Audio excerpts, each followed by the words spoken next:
pecinta sepak bola Indonesia. Hari ini saya Nabila Putri Iza, mahasiswa Ilmu Komunikasi FISIP Universitas Muhammadiyah Sumatera Utara, akan membawakan podcast mengenai gelaran Piala AFF U19 yang mana pertandingan ini sudah sangat kita tunggu-tunggu, yaitu gelaran Indonesia versus Vietnam U19.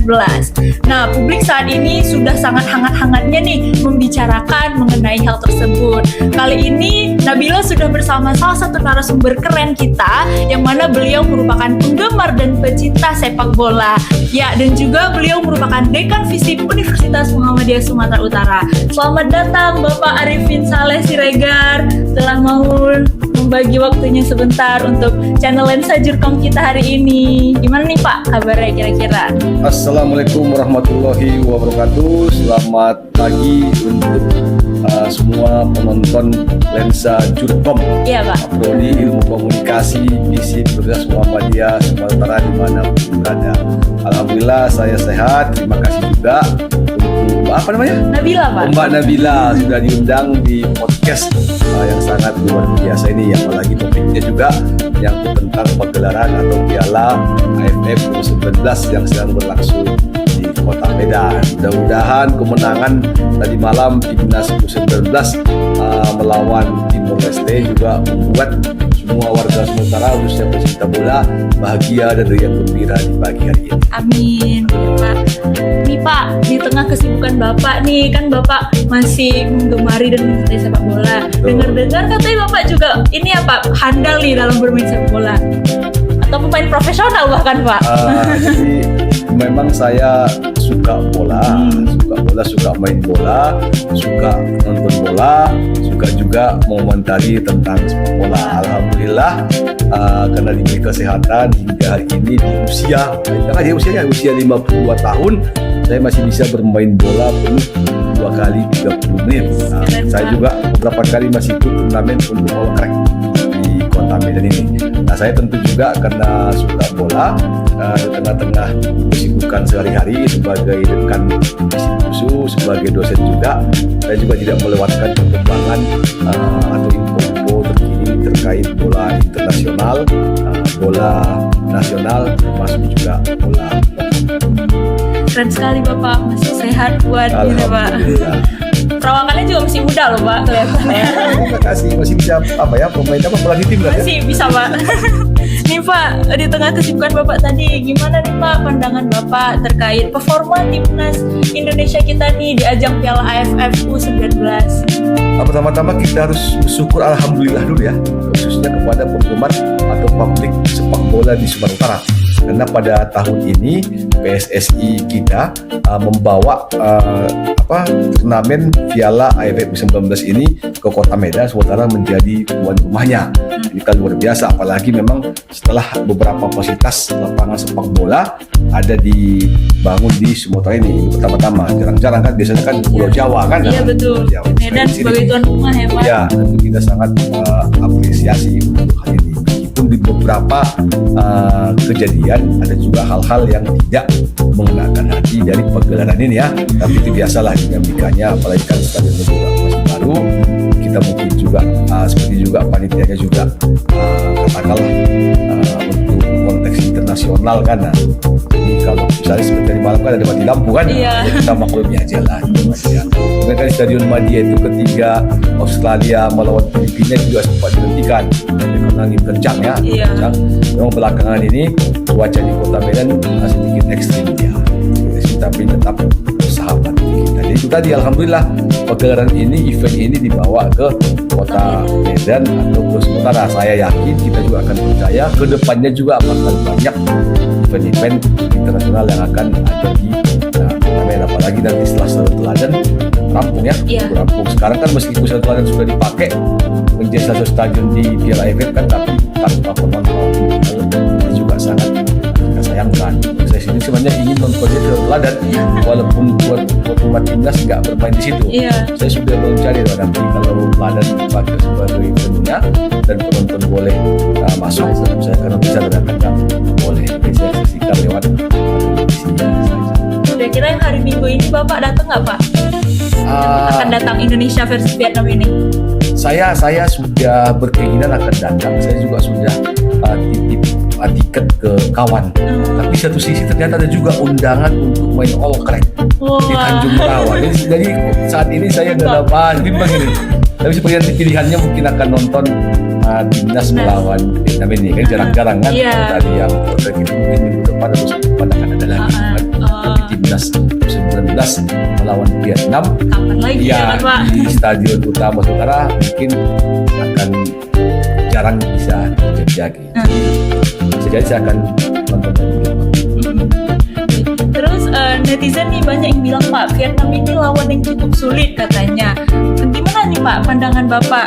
Apakah Vietnam betul-betul lawan cukup sulit bagi timnas? Jadi gini, kalau kita bicara peluang timnas U19 pagelaran Piala AFF kali ini agak berat ini. Jadi 2 kali kemenangan, pertama melawan Myanmar 3-0, kemudian juga melawan Timor Leste juga 3-0. Ternyata itu belum membuat serta-merta timnas kita akan lolos.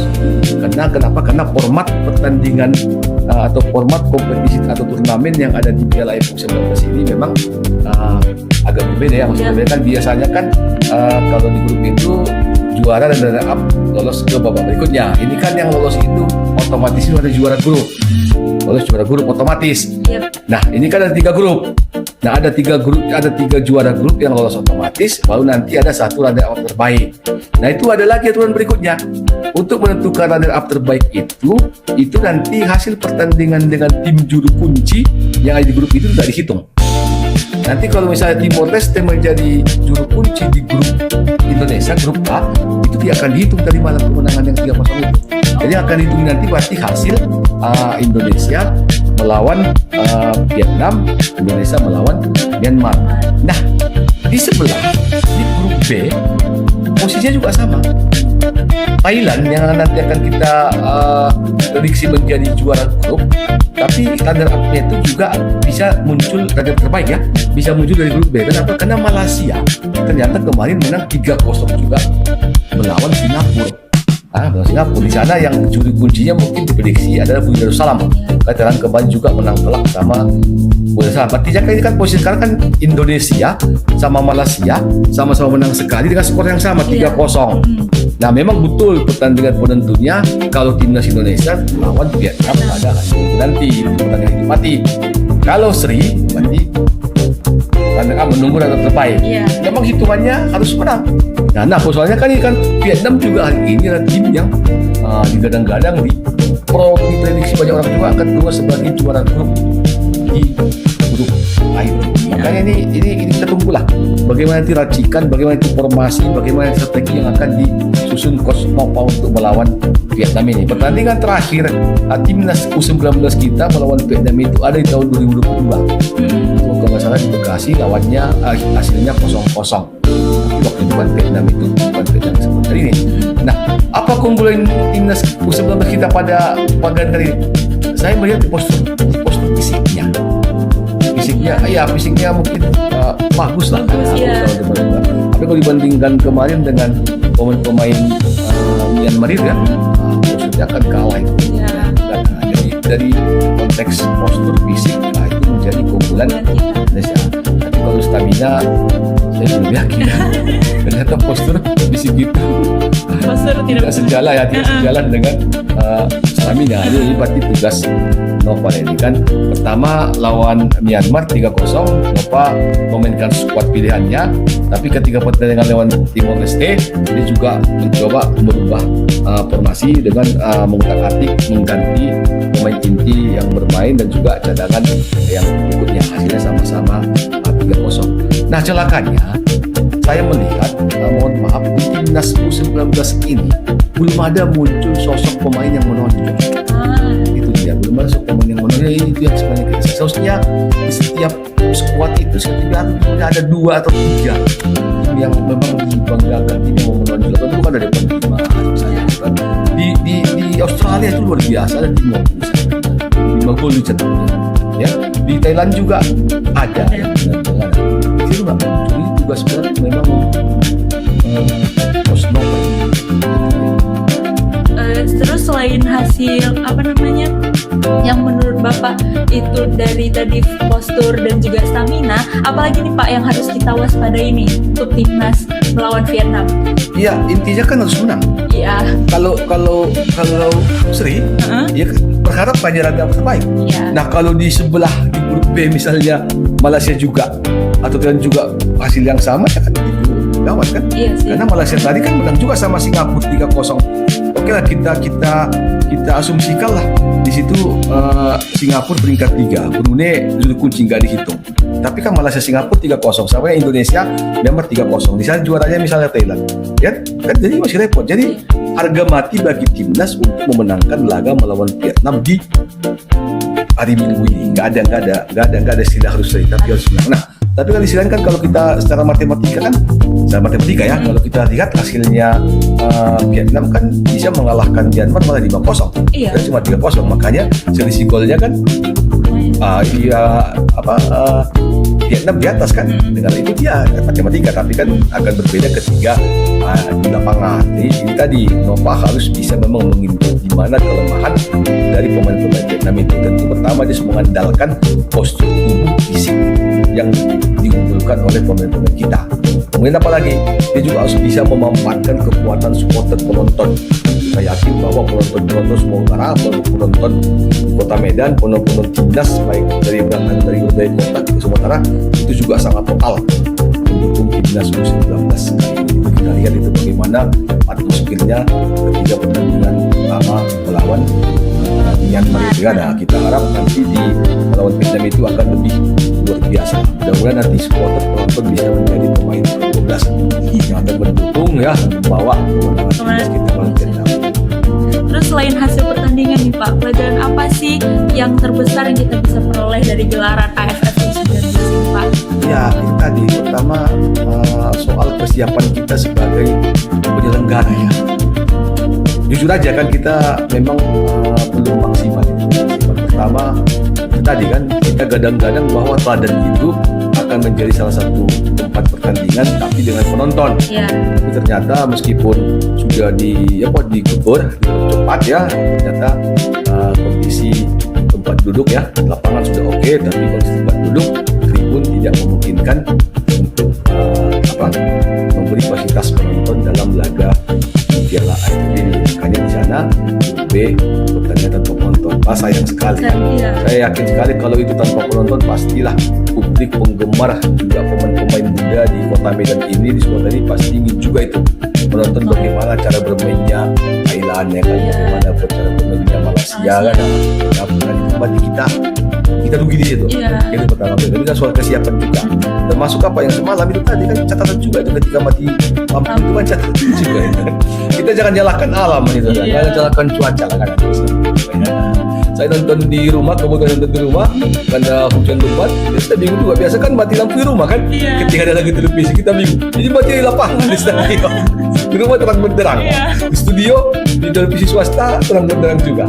Dan itu nggak lama kan, ya itu nggak lama, ya sudah 10 menit kalau nggak salah. Ini ada juga. Tapi mudah-mudahan ke depan itu nggak terjadi lagi itu soal kesiapannya.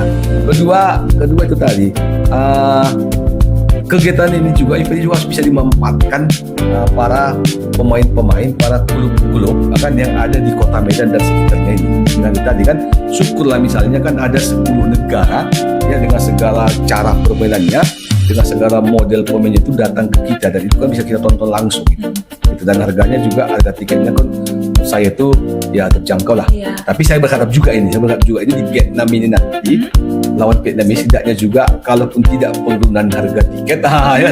Ini kan bagaimana memancing atau membangkitkan semangat supporter untuk memang datang ke stadion. Nah, kalau misalnya ada harga diskon lagi, apalagi untuk supporter ya, nah, atau misalnya ada prestasi khusus lah, sehingga mereka bisa datang rame-rame dan membeli dukungan penuh. Nah, kita yakin memang dukungan penuh penonton itu supporter itu akan menjadi penyemangat ya, yang luar biasa. Dan itu sudah dibuktikan di beberapa pertandingan ya, baik di tingkat nasional, malah juga di event-event luar wisata. Terus kalau pelajaran yang bisa diambil nih dari pemain-pemain muda Indonesia di turnamen Piala AFF ini gimana? Itu tadi kan tadi kan saya bilang kan belum ada yang menonjol kan di skuad U19 ini. Pemain diaspora yang kita harapkan juga menjadi motor, ya kan? Atau apa misalnya pemain andalan atau misalnya pemain yang kita harapkan bisa memotivasi para pemain-pemain lokal atau juga bisa membawa ritme permainan yang lebih yang lebih berbeda, ternyata itu tidak. Berbeda dengan pemain diaspora atau katakanlah naturalisasi yang ada di timnas senior. Itu kan betul-betul menjadi kekuatan timnas senior kan. Tapi kalau di timnas U19 itu belum muncul. Nah, jadi kan kita lihat juga beberapa pemain naturalisasinya itu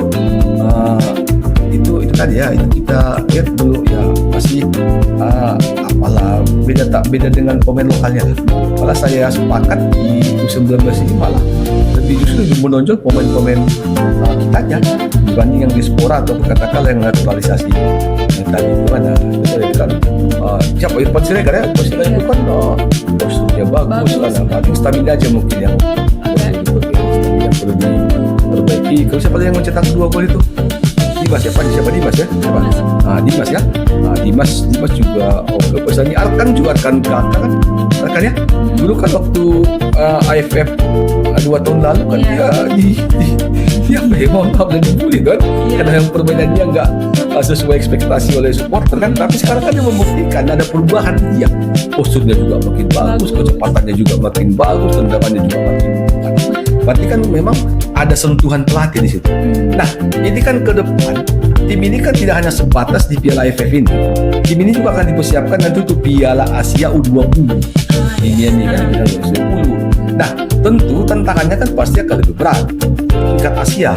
Nah, Coach Nopal lah harus bisa mengevaluasi di mana kelemahan-kelemahan tim U19 ini sehingga nanti bisa memperbaikinya, bisa menutupnya, bisa meningkatkannya sehingga bisa dimaksimal lagi di Piala Asia U20. Atau kan ini kan juga akan jadi cikal bakal timnas senior. Dia kan cikal bakal timnas senior. Postur udah bagus, fisik udah bisa diperbaiki nanti kan. Sekarang bagaimana soal teknik, soal strategi, kan kita kan walaupun kita suka bola, sering main bola kan kesal juga kita misalnya kalau gaya permainan itu sangat monoton. Ini kan dari kiper ke bek kanan masih ke center back, ke bek kiri balik lagi ke center back, balik ke bek kanan, balik lagi habis itu tendang ke depan. Kan membosankan kan. So sekarang ada juga lah inovasi juga terobosan yang bisa membongkar pertahanan tim lawan yang dimulai memang dari bawah. Itu sepertinya yang belum muncul dari timnas U19 ini. Mudah-mudahan Nova atau Coach Nova tahu itu. Gimana Pak prediksi Bapak terkait permainan timnas ini di Piala AFF yang akan datang? Iya, saya yakin nanti puncak performanya itu ada ketika melawan Vietnam ini. Itu kita harapkan kan.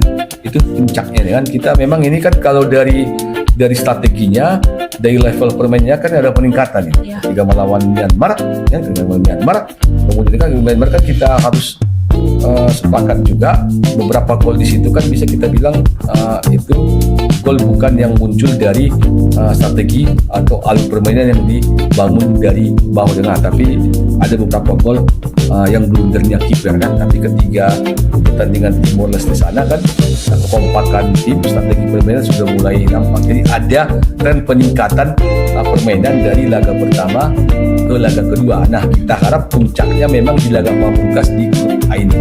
Sehingga nanti timnas U19 betul-betul maksimal menunjukkan performa terbaiknya sehingga bisa mengalahkan Vietnam dan lolos otomatis ke semifinal. Walaupun di semifinal sudah menunggu tim yang sangat kuat. Di grup B kemungkinan besar Thailand, di grup C sudah pasti 90% itu Australia. Karena semalam mereka juga membuka Filipina 10-0. Semoga kita bisa ya Pak ya masuk ke semifinal. Pokoknya Garuda Muda harus tetap semangat. Saya yakin penonton yang ada di Kota Medan dan sekitarnya akan tumpah ruah ke Stadion Utama Sumatera, ke Stadion Susu untuk memberi dukungan kepada Irfan Siregar bisa mengalahkan Vietnam dan lolos otomatis ke semifinal Piala AFF 19 tahun 2026 ini. Jaya terus, maju terus timnas muda Indonesia. Tepuk tangan dulu ya Pak untuk timnas Indonesia. Wah, menarik sekali teman-teman Lensa terkait pembahasan kita hari ini bersama Bapak Arifin Saleh Siregar. Siregar yang telah menyempatkan waktunya di sela-sela kesibukan beliau sebagai Dekan FISIP Universitas Muhammadiyah Sumatera Utara. Terima kasih sekali lagi Bapak kami Sama-sama. ucapkan sudah mau hadir. Semoga apa yang kita harapkan terkait timnas U19 Indonesia ini melawan Vietnam semoga membawa permainan yang baik, bertunjukkan hasil permainan mereka terbaik mungkin sehingga bisa menang nih di Piala AFF U19 ini. Nah, sebelum kita closing teman-teman, jangan lupa teman-teman Lensa untuk subscribe dan channel Lensa Jurkom ini serta di like dan share juga ke teman-teman sekalian pecinta sepak bola pastinya. Saya Nabila Putri Iza, mahasiswa Ilmu Komunikasi FISIP Universitas Muhammadiyah Sumatera Utara, konsentrasi jurnalistik, pamit undur diri. Terima kasih bagi teman-teman yang sudah nonton. Wassalamualaikum warahmatullahi wabarakatuh. Waalaikumsalam warahmatullahi wabarakatuh.